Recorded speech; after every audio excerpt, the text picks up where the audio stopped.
We'll use the time for the conversation, and then we will have a chance to speak afterwards. Yep. So we will be, please.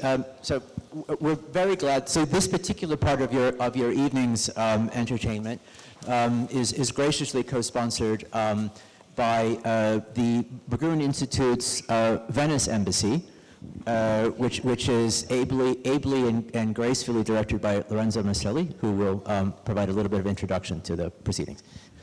Yes, thank you. No, I was asked actually to give a very brief introduction, mostly for the benefits of the photographers, because everybody's dressed in black and they needed some contrast to focus the lenses. So that is my role here. It's really to aid the machine. Yeah, white balance calibration. Exactly. So, no, but as you know, as many of you will know, we're blessed with having two buildings in this fantastic city, Palazzo Diedo, which is the headquarters for the Berggruen Arts and Culture, and Casa dei Treoci on the other side of the city on Giudecca Island, which is the headquarters for the Berggruen Institute, where the Arts and Culture Initiative, as the name gives away perhaps, focuses on visual arts and on hosting exhibitions as extraordinary as the one that we're sitting in today. The Institute is a place of philosophical reflection and speculation, focusing on theory, political science, investigation, research, and incubating and facilitating audacious projects such as Antikythera and the fantastic work that's been conducted over the last couple of years. And in this sense, this exhibition really brings together the Institute and the Arts and Culture Initiative. It is a symbiotic relationship between the theory, the ideas, and the art and the value of an exhibition as a vehicle of knowledge production and not only distribution and dissemination. So in this sense, I think really the building in the context of this architecture biennale symbolizes the synergy, not just between Casa dei Treoci and Palazzo Diedo, between the Institute and Berggruen Arts and Culture, but more generally the synergy between philosophy and visual arts and architecture.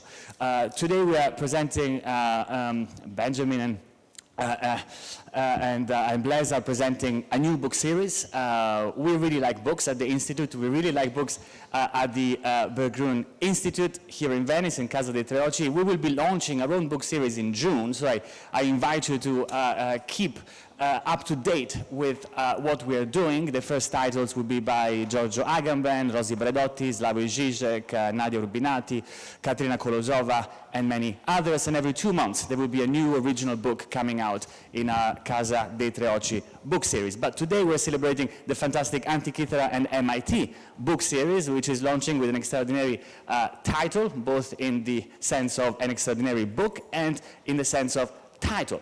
What is intelligence, forming part of a larger endeavor of discovering what is life. So with this vast program, these quite sophisticated questions, I leave it to Benjamin Bratton, who you've, I think, spent the last few hours with, and Blaise Agüera y Arcas, who is, of course, the author of What is Life and What is Intelligence. So thank you so much for being here, for hosting, for organizing this fantastic exhibition. Thank you, Lorenzo. Thanks so much. Thank you.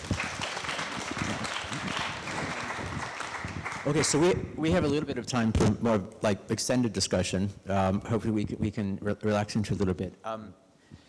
There's so much we could talk about. Let me explain one thing, it's not slightly confusing. There's a longer book called What is Intelligence, modestly titled, that is a mere 600 pages that will be coming out this fall. What is Life is the first part, in essence, sort of the single to the album release of this as well. So we want to really talk about both of these books together is kind of sort of the point. Now, so to enter into a set of questions as complicated as this, we could either couldn't go incrementally step by step, or we could maybe try to do a kind of overture at the beginning to get a sense of what all the themes might be at once. And I'm going to choose the second one around this as well. So one of the things we talked about in the previous panel was this this kind of this de-differentiation, right, of not only these different sort of forms of complex systems and the substrates in which they work, but also the intellectual disciplines that had previously been aligned around that perhaps all too fragile metaphysical distinctions in the first place, right? You make these metaphysical distinctions, you give different assignments to different disciplines, and you call it a university. But your book very much is also kind of presumes that differentiation is happened and starts back up again, and like, okay, but then what do we know? What does the world look like? How can we think these things together? I hope this is a fair characterization from this. One of the conclusions, just to give the murder mystery away, is that it really is about prediction.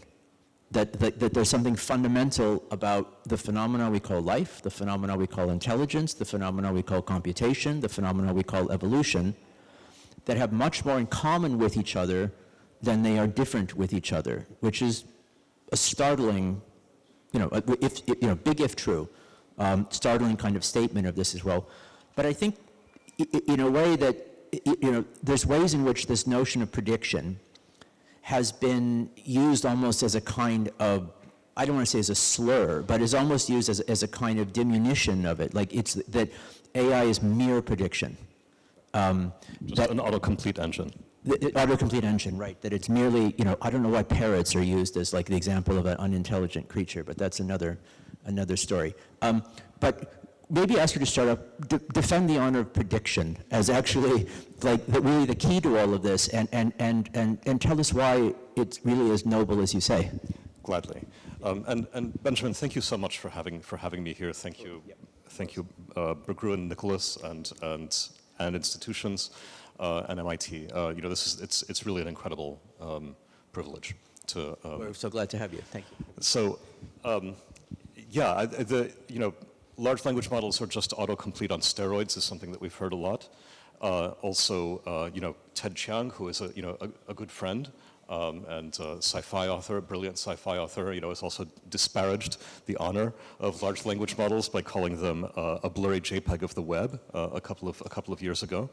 And I think he's not wrong, except in a way that that discredits or dishonors what compression means. Compression and prediction are flip sides of the same operation, which is essentially the operation of recognizing patterns and being able to index those patterns in a form that's more compact than the original thing. And I think that really is the essence of intelligence. I should say though that the books, the What is Life / What is Intelligence books, they're not sort of abstract, philosophical. They're easy reads, I hope. Yeah. They're not written in the language of theory or whatever. They're written to be as understandable and as clear as possible. And the premise is really two big surprises that two things that have shocked me in the last few years. The first one was that when we began to develop models that were predicting next tokens. That were really big, they suddenly began to actually exhibit intelligence. And this was a real surprise for me, certainly. So, I should give maybe a tiny bit of context. I was going to say, I wanted to kind of have them sort of get the story before they found out who was telling it. But if you'd like to go, please go ahead. Well, the how is relevant. For many years, I ran a part of Google Research, and one of the things that we did was to design some of the algorithms that power. So a lot of the AI in Google's phones and in Pixel and Android phones came from our group. And one of those models, for instance, was the next word predictor for Gboard. So this is the Google keyboard. There's a little strip above the keyboard that says what words are likely to be next. It speeds up typing a little bit, especially for people in their old age like me who never learned to type with their thumbs. We always assumed that those models would suck. I mean, there's no way that just developing statistics about what word is next is going to do any better than just being able to predict that the next word after Humpty is Dumpty or something. Which way? I don't remember which way it goes. Anyway, if the next word is like the answer to a word problem, in math, or the next word requires that you understand the content of the story that came before, or the next word requires that you, be able to get inside the mind of somebody else to say and they were feeling at this point, how are they feeling? Now you have to really understand. Right. We always thought that would never work. And the shock was that it did. That when we started to build unsupervised models to train, at really large scale, next word prediction using transformers, that all of the empirical tests of understanding, the same kind of tests that teachers use to test the understanding of students, when they're doing work in the classroom, the models begin to pass all of these tests, and this is a vindication of an old idea in neuroscience that that brains are basically predictors. The reason we developed brains is because when you've got a worm crawling forward in space and you start to have sensory apparatus that accumulates around the head because that's the part that encounters the world first. There are all kinds of reasons for the body to want to understand what is coming next and to be able to act in response to that. If there's a noxious stimulus, then turn. If it's something attractive, keep going, and so on. And So, in a but way, that- what we're doing so- is just higher order version of the same thing. So not only predict not only be able to sense, so there's But a few act. things going on. It's if I can just make sure that we're keeping up, that there's that entity, whether it's the worm or the neuron or the brain or the AI, has some understanding of its present state, some ability to receive new information, and to predict what would happen if this, that, or the other thing is a response to this information. Right. Like if I go that way, I get food. If I go this way, I don't get food. But that it's this kind of cycle that it turns out that's what it is all the way down. I think that's what it is all the way down. Yep. And I think that comes out of pure thermodynamics. A little closer. Yeah, sorry. And what I mean by that is that the big mystery, so this is the second big surprise. This has been really the connection between artificial life and artificial intelligence. So Which I want to talk more about. which we'll get into more. But artificial life has been a bit of a backwater, much the way, frankly, artificial intelligence was until a decade or so ago. But this is predicated around the idea of how do we think about what life is and what its origins are, and why is it that this very, very complex state of matter seems to emerge in a universe that seems generally to tend toward disorder. This is the big puzzle that really stuck with Schrödinger, with one of the founders of quantum mechanics, wrote the original What is Life book. And the original one of the many books called What is Life? Right. Yes, yeah. It turns out there's a long list of them, but I think his was maybe the first in the 1940s. And the reason, his question was, how can life exist? How can this very, very complex organization of matter that's so functional and so intricate exist in a world where things generally tend toward disorder? That's the second law of thermodynamics. How is that possible? And I think the basic answer is that life is the most stable form of matter, and it's the most stable form of matter because it predicts itself into existence in the future. All right, hold on. Okay. Yeah. Say that again. Okay. So there's an old joke that DNA is the stablest molecule in the world. It's a joke because, of course, on the one hand, DNA is super fragile.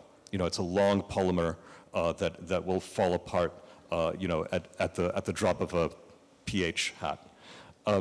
But it also is incredibly durable because it replicates. Because given the right machinery, the right context, DNA creates more DNA.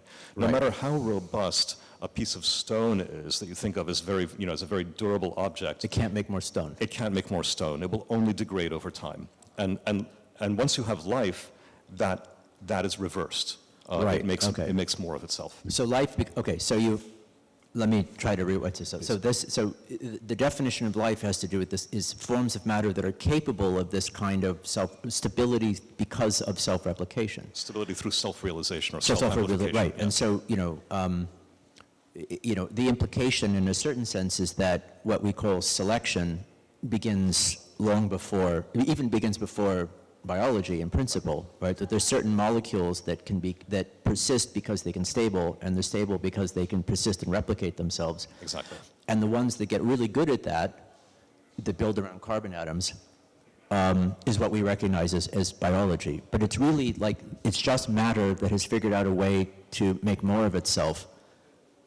That's it. So how does prediction play into that? Well, prediction plays into that because as the environment becomes more complex, why is the environment becoming more complex? Well, because life.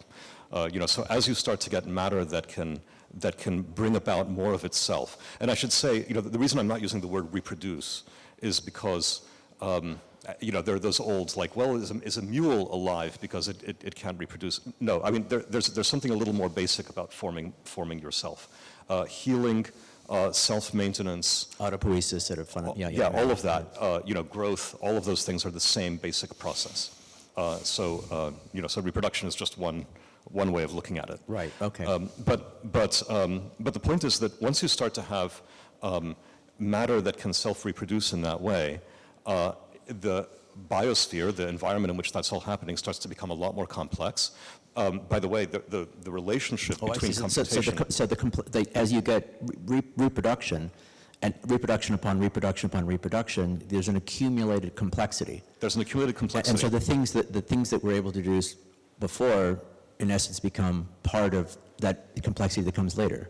Yeah. Okay. And it becomes in a way both the difficulty of staying alive and the rewards of staying alive become greater as the environment becomes more complex. The difficulty becomes and that is why you have intelligence. Yes. Go ahead. Well, because for instance, the moment you can be eaten or you can eat others in order to gain their free energy, then suddenly you have to be smarter. Right? You have to start to not only be autopoietic in the sense of constructing your own atoms, but just sitting there and constructing your own your own atoms together is not enough. Mm-hmm. There are things that are going to eat you if you don't act. And there's a computational side to all of this that I think is really fundamental too. This was the big surprise number 2. It's not a new insight. So this is something that one of the founders of computer science, John von Neumann, figured out in the 1930s and 1940s. But it's not well known, which to me was I didn't know about it until I began to research. It was very surprising. He basically figured out that in order for something to construct itself in the ways that I've been describing, it has to be a computer. And or it has to be computational. Do you want to make a distinction between a computer and computational in a vernacular sense? How would you make that distinction? Only in this sort of common everyday language of a computer. We have an image of a computer as a von Neumann machine. Yeah. It's an appliance. Right. I mean, my argument would be that this is an appliance that mediates a computational force in the same way a light bulb mediates electricity. Right. But the light bulb isn't electricity any more than a computer is computation. That would be my one-liner. Is this along the lines of what you mean? Well, you would expand computer to include all things that can compute. I would. Okay. Yeah. Okay. I would just define a computer as something that computes. Okay. I mean, if you define a computer as something with a floppy disk drive, then it's. I just want to make sure it was clear on the distinction. Yeah. Okay. So, and this is a point that has come up quite a lot, in our conversations, because often people say, people just talk about brains as computers as a metaphor. It's a metaphor the way we used to think about them as being TVs. And before that there was the idea that maybe the brain was like a switchboard, for a Freud, telephone it's a steam exchange, engine. or a steam engine for Freud, exactly. So that whatever the technology of the day is. No, I mean this in a very, very literal sense. Yeah. And all of computational neuroscience is predicated on the idea that brains are computational. I guess computational is a little bit of a helpful, euphemism for it's a computer. But from my perspective, it means, it's a computer. So what we call computers are actually a euphemism for the kind of computers that you meant. Yeah. Yeah, I would say when we say this is a computer, I would call this an artificial computer. Right. Well, this is the distinction we've come to, like the natural versus artificial computation. Exactly. Okay. I want to come back to the intelligence thing for a moment, because this will allow us to sort of come back around the bend to AI. Right. So we've got to the point where you've got forms of matter that are able to replicate themselves and can kind of stabilize over time, right? And therefore have this kind of durability, which almost by definition becomes like a snowball rolling down the hill, increasing complexity. And then increasing complexity necessitates a kind of arms race for energy, where the energy that one life form wants to capture in the world is actually embodied in the other life form in the world.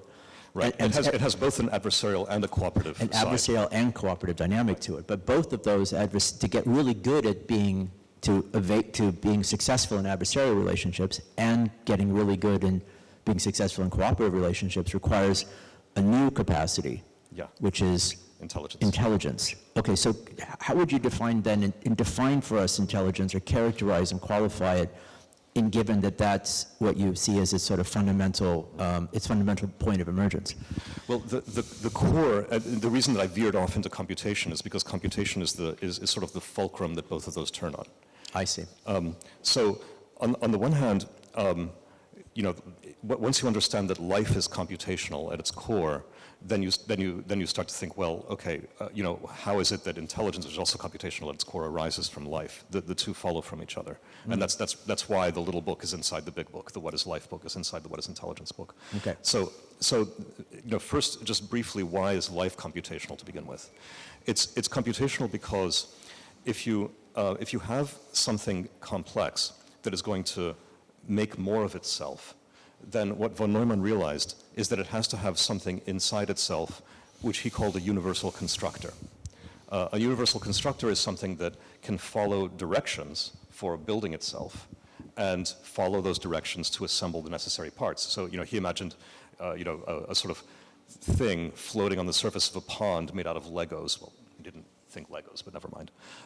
And imagine there are Legos floating around in the water, and the goal of this thing is to assemble the Legos into another copy of itself. It seems a little paradoxical on the face of it that something could build something as complex as it itself is. Or more complex. Or more complex. But that's exactly what a bacterium has to do, or what any living thing has to do, right? It's got to assemble the parts to make more of itself.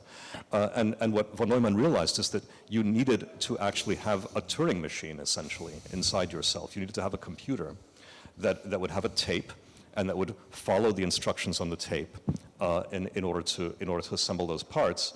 In particular, in order for any changes to be heritable, because you also need heritability, right? You're complex and heritable. You need some change to be able to propagate into your progeny, which will then build according to those instructions, their own progeny. That's the heritability. So it's not unlike a Turing machine. It's a kind of simple function. It is literally a Turing machine.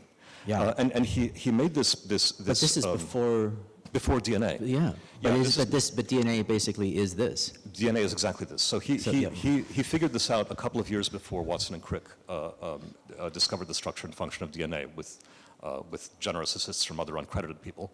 But the point is that he predicted not only DNA, which is literally a Turing tape, but DNA polymerase, which is the thing that copies DNA, that's what he called machine B, and machine A, which is the ribosome that follows the instructions of DNA to assemble proteins. So that is very literally a Turing machine. It is very literally a computer. Yeah. Okay, so why does this matter? Running a computer takes energy. And the reason that life needs to metabolize is because any computation involves a reduction in the phase space of a system, meaning it involves constraining the degrees of freedom in a system. And according to thermodynamics... And spending energy. That requires an input of free energy. Right. So that means that it has to economize, which means it has to get good at it. That's right. Yeah. So anything that's going to reproduce itself has got to consume free energy. It also means that it's a store of free energy, which means it can be eaten by something else. Right. That might want to do the same thing. Yeah. Okay, so... There was zooming back a few hundreds of thousands of years, and perhaps a few millions of years on this as well, there's lots of entities on Earth that have gotten reasonably good at this, of performing feats of intelligence, which is a kind of prediction of their next state, which allows them to evade predators or to find their prey, a lot of which is, to some extent, depends on the ability to model the mind of the other creature, right? If you want to get away from the predator, you have to imagine what it's doing. If you want to find the prey, you have to imagine what it's doing. And so it's not just about modeling your own future state.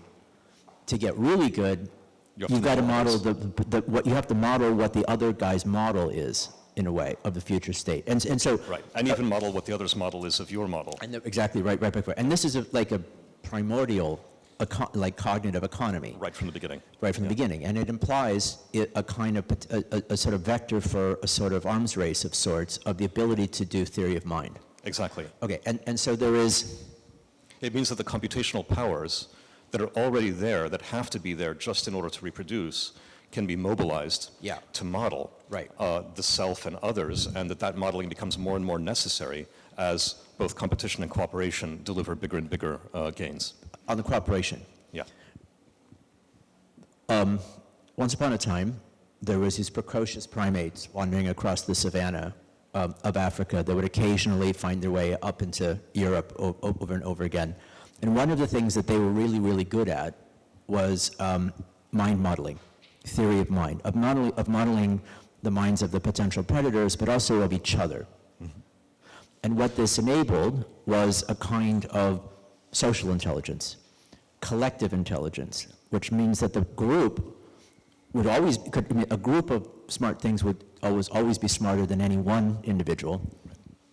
And so this socialization, of the cooperation of this capacity to model the other mind was kind of our magic trick, yes, in a way. And so a lot of your work, both theoretically, but also some of the work you've been doing with Google is honing in on this importance of social intelligence as really unlocking the whole thing. I wonder if you talk a bit about that.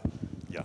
Well, so the first thinking about this really came from looking at intelligence explosions, right, in humans and primates, and also in a few other lineages where similar things have happened, including cetaceans, the whales and dolphins, and a few other lines, also the birds, especially the really smart ones. So the observation there is that there is a close relationship between, for instance, in the case of apes and monkeys, troop size and brain size, or neocortex size. This was an observation that Nicholas Humphrey, the neuroscientist, made. Robin Dunbar.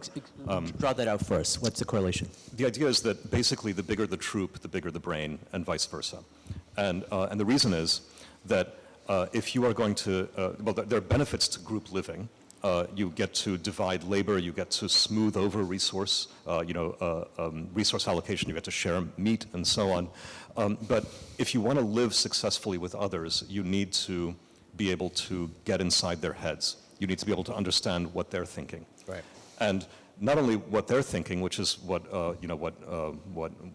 Winnie and Jeff and Robin Dunbar and so on would call first-order intentionality, but also second-order intentionality. What they're thinking, you're thinking. Yeah. And what they're thinking, you're thinking, they're thinking, and so on. Yeah. Well, humans can go up to about sixth or seventh order. And this is super interesting because, that's a very, very cognitively demanding task. You're needing to simulate and model and imagine what's going on in other people's heads, what they're thinking. So simulations of simulations of simulations again. Right. Yeah. And that not only lets you survive better in the group, but it also lets the group as a whole perform better. So there's a group level selection advantage. Uh-huh. And that leads to this kind of runaway effect. And allows you to perform better in the group. Right. And so there's like an intra selection. So there's feedback loop in all directions. Yeah. Group level improvement, selection for individuals with bigger brains, selections for groups that have bigger brains, and so on. And all of that, the real kicker behind all of this is that when you really start to understand how this kind of symbiosis between individuals in a troop leads to troop-level selection, you begin to understand that this is kind of the magic sauce not only behind the intelligence explosions that led to humans, but behind all intelligence explosions. Even when cells come together to make bodies, that's actually the same sort of transition. It's when the individual intelligences of cells are better served by working together in order to pool resources. Right. And therefore they have to model each other in that process. So it's sort of turtles all the way up and turtles all the way down. Yeah. Okay. So I want to then zoom us a little bit closer to the present, and to talk a bit about the implications of all of this for the intelligence explosion that we all seem to be soaking in right now, which potentially is not only an explosion in the scale of intelligence of a particular synthetic mind, but of the quantity of minds, which would suggest that there's also the similar kind of dynamic is kind of possible here as well. There's, in ways that I still find baffling, there's still a lot of controversy when you say that the artificial intelligence, there's still people who will say that artificial intelligence is not actually intelligence. It doesn't meet a certain anthropomorphic criteria. It doesn't seem to perform thinking in all the ways that humans think that it thinks, and therefore that it's disqualified in some way. Right. Or maybe just because it doesn't have a soul. Because it doesn't have a soul, yes, right. Though Winnie and Jeff may have a different, so I want to sort of the question is a certain sense, how would, there's different ways in which we might point to things and say, yes, but here's essentially evidence that it is intelligent in a certain sort of way. And I think what I want to posit is that the framing of intelligence as you're doing here, which is actually quite different than the one that Turing proposed, right? In a certain sense, there's similarities and differences. What Turing proposed with the Turing test was a functional definition of intelligence. What you're proposing is a functional definition of intelligence.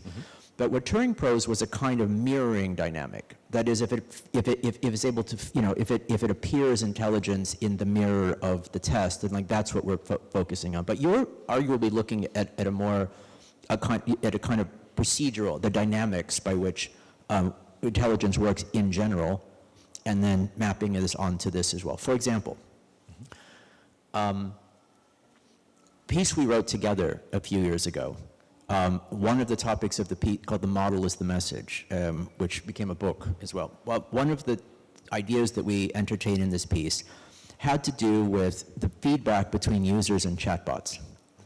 And this was a moment in which there was a lot of controversy about whether or not AIs were conscious or sentient or intelligent or something like this. And there was, someone who had decided, very much decided they were.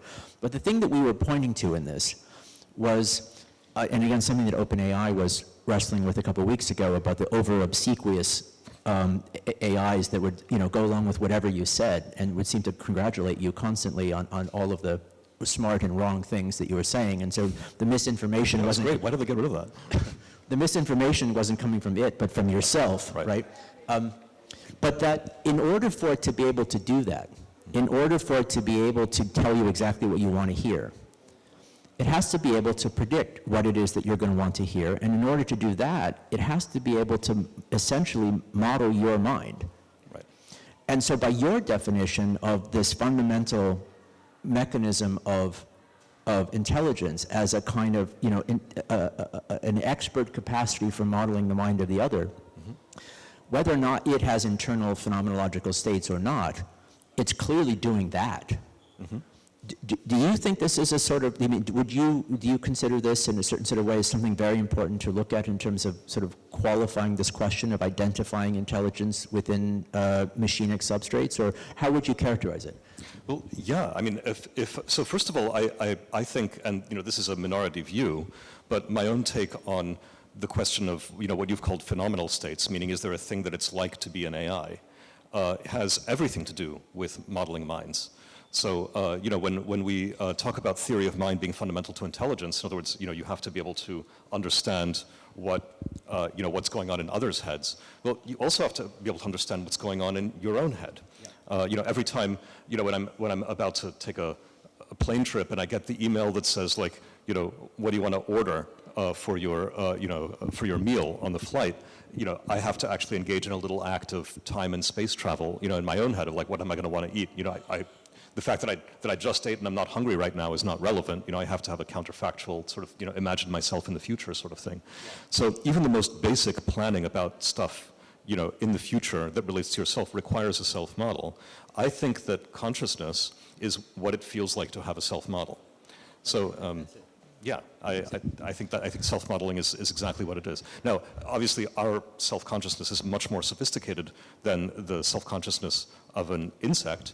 But insects also have self-models. They also have to plan. They also have to do stuff. Some of them plan in quite elaborate ways. Portia spider, less than a centimeter long, when it plans a hunt, it will sit there and think about it for an hour and, and plan out routes that bring it out of sight of its prey and, do all kinds of complicated things. So I don't think we have a copyright on self-models or on consciousness. Right? Okay, this is actually where I kind of wanted to steer this question, which had to do with, I suppose, the question of substrate.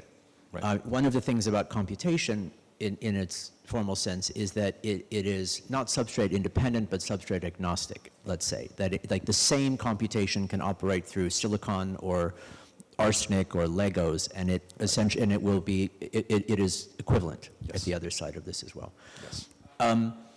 One of the discussions, and it's been mentioned in a few different ways around astrobiology, has to do with the question of, is life, what are the boundaries of substrates that could support something we would recognize as life? And, and maybe that there are already around us with their, forms of non-biological life that we live with, and that eventually we will expand the definition of life to include many things with which we're already familiar. Yes. To include intelligence in that dynamic, particularly in this evolutionary definition of intelligence you've provided, would mean that the forms of machine intelligence that we are conjuring and surrounding ourselves by and mirroring ourselves with is also, in a very direct sense, a different substrate for which intelligence might be operating. It's not operating on carbon-based biological systems, but now on non-carbon-based, a different part of the table of elements takes priority here as well. Carbon to silicon. The question to pose to you, and this is maybe unanswerable at exactly this point in time, but it's an invitation for a kind of, hypothesis. Is intelligence substrate independent? Or in what ways is the qualities of intelligence to a certain extent dependent upon the substrate that it operates on? And Lem has been invoked many times here, and I read Solaris as an argument for substrate dependence. Yeah. That what it's like to be a planet is qualitatively different than what it's like to be a cosmonaut, and that difference, that chasm, is unpassable because of the substrate dependence of intelligence. But what do you think? Well, I think that on the one hand, it would be very different to be a planet than to be a cosmonaut. But for me, that has everything to do with the Umwelt, or the environment of the planet versus the cosmonaut, and nothing to do with the atoms. The atoms, with the fact that the atoms might be drawn from a different part of the periodic table. That's not quite the same thing as whether intelligence, as you're defining it, is if there are qualities of intelligence that are substrate dependent in ways that's greater than the ways in which computation is substrate independent, if you see my point. I think I do. The philosopher David Chalmers and Susan Schneider, have proposed these ideas about a sort of brain of Theseus. So the way, the sort of puzzle, exactly. You take one neuron out. We understand pretty well what computations take place at the level of single neurons. Neuroscientists have been working this out since the 1940s, 1950s. And so there's nothing in principle preventing us from, making a computer simulation that is really complete of one neuron and, hooking it up to the inputs and outputs of a neuron in your head and, routing around that biological neuron and implementing it in the computer instead.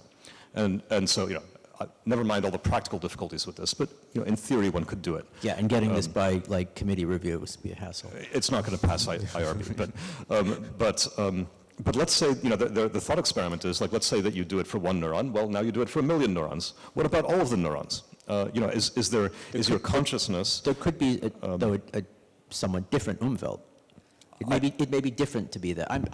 Obviously, this is we. I don't think so. You don't think so? No. That's the answer I'm asking. You don't think so? Okay. No. In this respect, I'm 100% with Turing. For me, the Turing test is all about functionalism. Yeah. That is what it does, as opposed to how it's made. Yeah. Which is the essence of computation, by the way. The whole point behind computation is that it doesn't matter if it's a person with a paper and pencil, or if it's a machine, doing that computation. It's the same computation. Yeah. And every part of us has an interface to every other part, and that interface is a computational interface. So it'd be fair to say, just to kind of square the circle on this as well, that because you define intelligence in computational terms, and computation is substrate agnostic, then almost by algebraically, intelligence would be substrate agnostic, at least in terms of the quality. Is simple as that? I think it's as simple as that. Yeah. Even if we've used the example of something like the kidney. The function of a kidney is to filter urea out of the blood.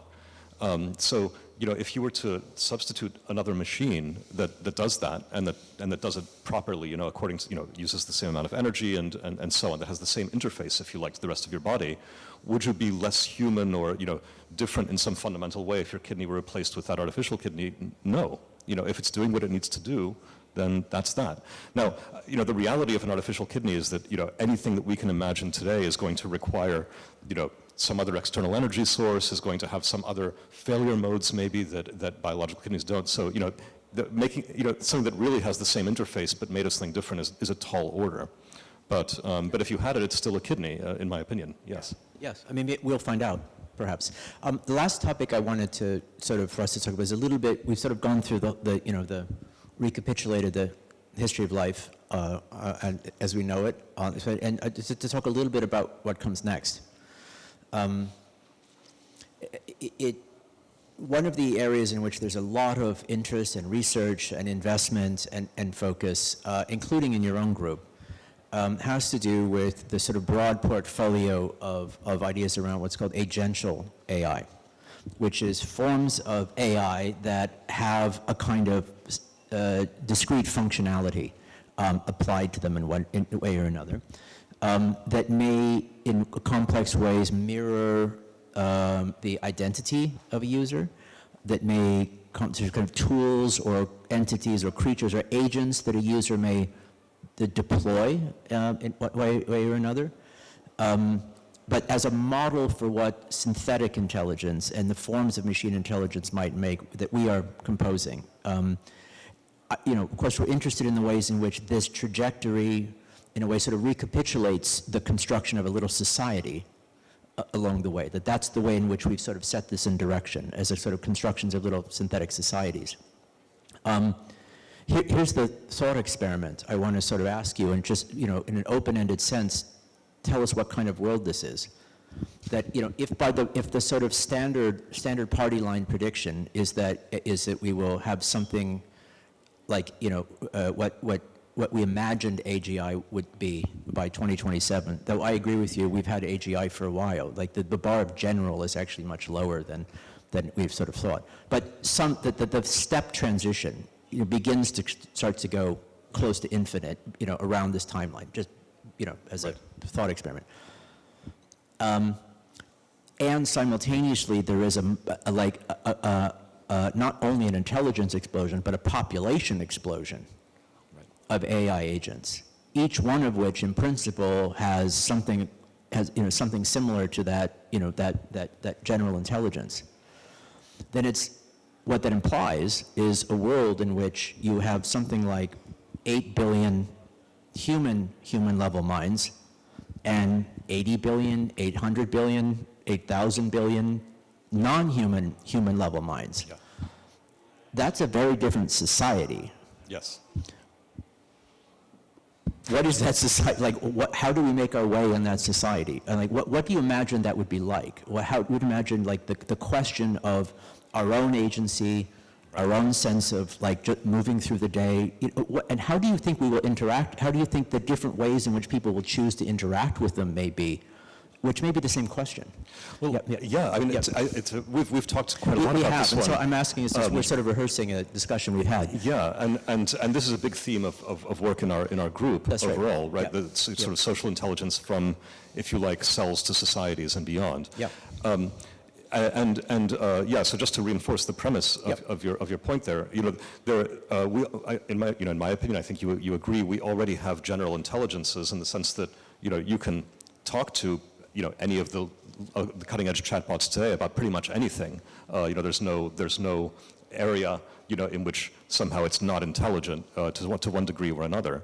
But there are still a couple of really important limitations practically. They're not super profound necessarily, but they're certainly practical limitations today. Right. Yeah. One of them is that they don't have the sort of longevity of task or of lifespan, literally, to be able to sort of stay on track for long periods of time. That's right, yeah. Before they start kind of losing the plot. Before they start losing the plot or drifting, right. So there's sort of like a driftiness about But this is accelerating very quickly. Yeah, there's as you pointed out to me, there's a kind of Moore's law of how long they're able to sort of stay on task that will likely diverge to infinity, over the next year or two. Right. And that'll be a big change. And the other big change is when, we're not just talking about a few monolithic models run by a handful of companies, that you can talk to the way you would, do a Google search or something, but that have, real longevity and real interactions with people and with each other over time. And lots of application layers, which may be really where the action's at. That's right. Yeah. So when all of that happens, then yeah, you have a society with trillions or who knows how many human level intelligences plus all of the human level intelligences we've got around. And speaking to the language issue that Nina was talking about, really, much of the communication would be between AIs. Between them. That's right. We sort of maybe listen in. Then again, I think that the question, like, how new is that really, right, is one worth asking. Exactly right. So please ask it. Well, let's look at all of the internet traffic today. How much right. of it is from API to API. Even just high frequency trading in finance alone is a huge amount of bandwidth that is all fundamentally non-human. Mm-hmm. How will it feel for us? How will we feel? Is, I think, that's what I'm asking you. It's worth interrogating. Yes, that's what I'm asking you. Because we in a way, that we term is very shifty. Yep. Sometimes when you say we, you think, well, how will I feel? How will I be as an individual? Sure. Then how will we be as humanity? There's a vagueness about what we mean when we say we. The implication is that there's many we's, yeah. and that it's the division and conflict between the we's and the different ways they use it that may in fact be the story here. I think so. Yeah. And I don't see, unlike a lot of people who think about, AI existential risk, humans versus machines, et cetera, yeah. I just don't think that that's how those boundaries are going to shake out. What we see today are, it's certainly not free of adversarial relationships, but those adversarial relationships are not human versus machine. They're, assemblies of humans and machines versus other assemblies of humans and machines. The fact that we have, for instance, disinfo farms, today, running out of various countries that are, attacking people's credulity and stealing money from them with crypto scams and so on, is not a human versus machine story. It's a team versus team, where there's AI and humans being mobilized on all sides of that. And I think that is what it will be like, if that makes sense. Yeah. Okay. So maybe perhaps last point, depending on how you answer it. One of the ways in which you had talked about the intelligence explosion that resulted in Homo sapien societies as we know it, or vice versa, was one that was not only was the real story there was not adversarial dynamic, but was cooperative, right? And so this rhymes with the symbiogenesis theme that you deal with also in the book on this as well, but would imply to a certain extent that the possibility of an intelligence explosion in the near future that is also largely cooperative. Yes. In the dynamic psychological relations, sociological relations, anthropological relations, or all of those metaphysical categories that we will replace sooner rather than later, might be more likely to be on the horizon. Yes. If so, draw us a picture. Well, there is a real arrow of evolution, an arrow of time. That's one of the theses in the book. Right. And that arrow leads in the direction of greater complexity and greater symbiosis. Uh-huh. It's, the moment you start to realize that, intelligence is this thing that allows you to cooperate with others, and also that when life itself enters into symbiosis with other life, and it can sort of combine to make larger structures. Yeah. Right. So we are assemblies of cells. Those cells are assemblies of bacteria. Our mitochondria are bacteria that are living inside archaea. Everything is sort of like a matryoshka doll. Yeah. Of things inside things inside things in symbiotic relationships with each other. What's happening today with AI is, to me at least, clearly a similar form of both intelligence explosion and symbiosis in the making. So we just get used to being inside things. Well, we are already inside things. Right. Yeah. But to see this as part of we don't always think of it this way. So yeah, we don't. And it's not either or either. Of course. We still have bacteria around. Even in the era of mitochondria. Yeah, we still have single-celled organisms around, even in the era of multi-celled ones. Yeah. We still have solitary bees around in the era of bees that work in hives. Yeah. So it's going to be all of the above, I'm sure. Yeah. Right? It's not that Yeah. humanity ceases to exist because suddenly it's part of something else. Humanity has been living in states and any more than mitochondria did. Exactly. Okay, last question was to you, and this is really sort of an open-ended invitation to perhaps anticipate, to model the minds of some of the people in the audiences. What do you see as, what you think is a common misconception about machine intelligence that you would want to take the opportunity to correct? Well, I feel like we've touched on a bunch of them. I mean, the autocomplete, sort of maligning autocompletion, is one of the big ones. Okay. But I would also say, maybe even more fundamentally, the idea that it's alien and inhuman. I see. It's really cool and interesting that the way we finally achieved artificial general intelligence is literally by modeling everything that humans have done. Not everything, of course, not everything is represented in those internet corpora, but, there is a lot there.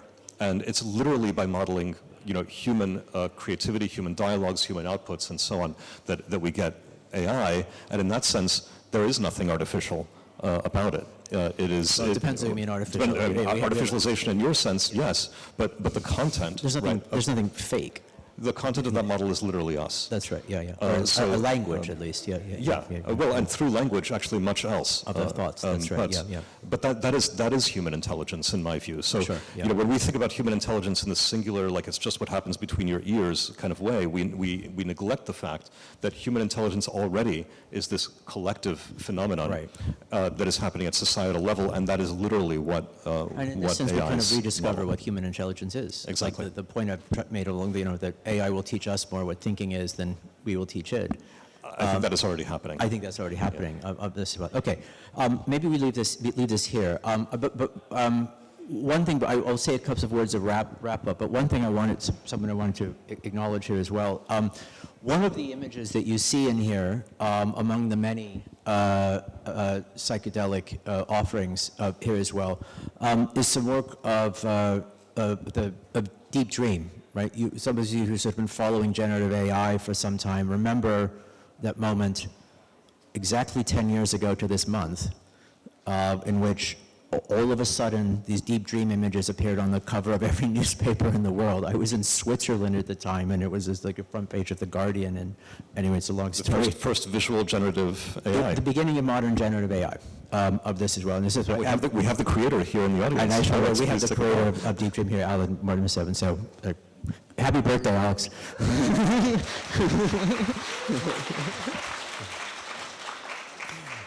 Okay, so thank you, Blaise. Thanks very much. I think we covered a lot of ground. We covered a lot of ground in an hour or so here as well. And thank you all for sticking around for the whole afternoon. I hope we've given you. A bit of a pushed you into the deep end in short order on a lot of the things that constitute the collective intelligence of the Antikythera school of thought. Today's, in essence, the day in which we hit go and go live on a lot of the work that a lot of people have been doing as part of the Antikythera team, as part of the Antikythera network of affiliate researchers, of studio researchers. You see the full list over here. It's dozens of people who have decided to contribute their good thinking to this effort. And part of the reason that we want to hold this event with you all is to invite you into the discussion here as well. So with that, I thank you for your time. Thank you for coming. We'll see you soon.